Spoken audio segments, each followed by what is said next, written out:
Hello guys, তো তোমরা কেমন আছো? আর পড়না ব্লগে তোমাদের সবাইকে স্বাগত। তো আমি ভালো আছি।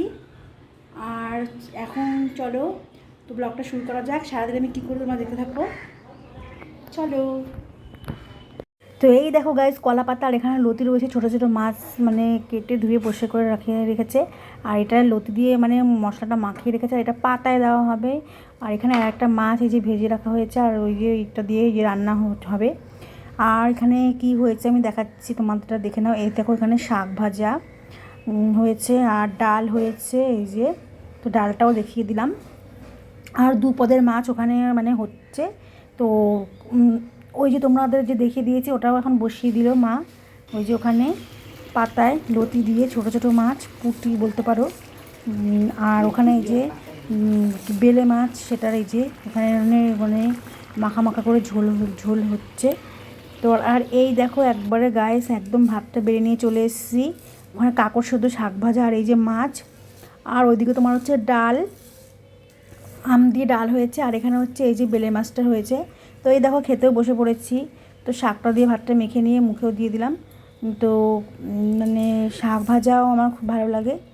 আর এই দেখো শাক ভাজা দিয়ে খেয়ে নিচ্ছি। আর এই যে এখানে দেখো গাইস, আমার এত খিদে পেয়েছে, আমি মাথাটা না আসলে খেতে বসে পড়েছি। মানে কি বলবো, মানে খিদেতে আমার মাথা পুরো যন্ত্রণা উঠে গেছে।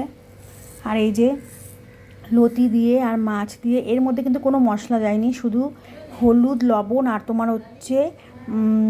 তোমার হলুদ লবণ আর হচ্ছে এখানে জাস্ট লঙ্কা বাটা দিয়েছে, আর কোনো এক্সট্রা কোনো দেয়নি। মানে এটা তোমরা যারা যারা খাওনি এরকমভাবে পাতায় বাড়িতে দিয়ে খাবে, দারুণ টেস্ট লাগে। পাতায় মানে মাছ পাতায় দিয়েই খাওয়া এক মানে হয়ে যায়। আর এই যে বেলে মাছের ঝোলটা ওই যে খাচ্ছি, এটা আমিই রান্না করেছিলাম। তো এই দেখো মাছটা আমাদের দেখিয়ে দিলাম। তো দেখো গাইস, এখন হচ্ছে বিকেল হয়ে গেছে, আর খাওয়া দাওয়ার পরে আমি একটু রেস্ট নিয়েছি, তার রেস্ট নিয়ে এখন আসলাম। তো এখনও ব্লগটা শেষ হয়নি, মানে এখন বিকেল বলবো না, সন্ধ্যা হয়ে গেছে দেখো। আর সেজেছিলাম কারণ একটুখানি মানে শ্যুট করছিলাম, তাই জন্য মানে সাজুগুজি করেছি। আর এখন ভাবছো যে আমি মানে ব্লগটা শেষ করতে এসেছি, না তোমার তো তেমন আজকে কিছু দেখাইনি। তো ব্লগটা এখনও কন্টিনিউ মানে হবে, তো তোমরা দেখতে থাকো এরপরে আরও কী কী হয়।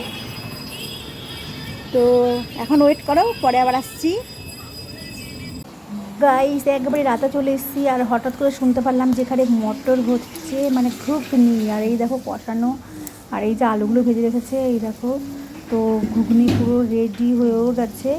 আর এই যে একেবারে খাওয়া, চলো তোমাদের দেখিয়ে দিয়ে খাবার। এই যে খাবার এখানে চলে এসেছে, আর ঘুগনির সাথে হবে হচ্ছে রুটি। আর রুটির সঙ্গে একটা কাঁচা পেঁয়াজ নিয়ে বসে পড়েছি। আর এই যে এখনই খেতে বসে পড়বো, আমার তো আর খিদে সরছে না, একবারে ডিনারটা করে নেব। আর এই দেখো দুটো রুটি নিয়ে নিলাম, আমি জাস্ট রাতে দুটো রুটি খাই। আর এখানে সাথে এক বাটি ঘুগনি। আর ঘুগনিটা হয়েছে যদি শোনো, মানে যদি জানা যায় যে ওটা মানে মাটনের চর্বির ঘুগনি, তো আরও খুশিতে মনটা ভরে যায়। তো এই দেখো একবারে নিয়ে বসে পড়েছি। আর এই যে স্টার্ট করে দিলাম মানে খেতে। তো কার কার মানে চর্বি ঘুগনি পছন্দ, তো আমাকে কমেন্ট করো। তোমরা কিন্তু আমাকে কমেন্ট করছো না, আমি দেখছি, তো কমেন্ট করো প্লিজ। আর দেখো অসাধারণ লাগছে খেতে। আর ঘুগনিটা আমিই বানিয়েছিলাম, তবে তখন ওটা ভিডিওটা করা হয়নি আমার। তো এই দেখো ভালোই হয়েছে, নিজে রান্না করে নিজেই রিভিউ দিচ্ছি, কী বলবো। তো গুড মর্নিং গাইস, তোমরা সবাই কেমন আছো? তো এই দেখো চলে এসেছি আবার সকাল সকাল, আর ব্লগটা এখনও কন্টিনিউ চলছে, ব্লগটা কিন্তু এখনো শেষ হয়নি। তো আমি অনেক আগেই উঠে পড়েছি। আর দেখো চলো এখন হচ্ছে খাওয়া যাবে সকালের খাবার, কী কী নিয়ে বসে পড়েছি খেতে। এই দেখো শাক, লাউ শাক আর হচ্ছে ভেন্ডি। তো খাওয়া যাক চলো। এই দেখো খাচ্ছি, তো দেখতে থাকো। গাইস দেখো খাওয়া দাওয়া করে চলে আসলাম, তোমাদের অল্প একটু দেখিয়ে দিলাম। তো কালকে থেকে ব্লগটা মানে শুরু করেছি, তো এখন ব্লগটা শেষ করব। তো ব্লগটা যদি ভালো লেগে থাকে তাহলে লাইক কমেন্ট শেয়ার আর সাবস্ক্রাইব করে দিও।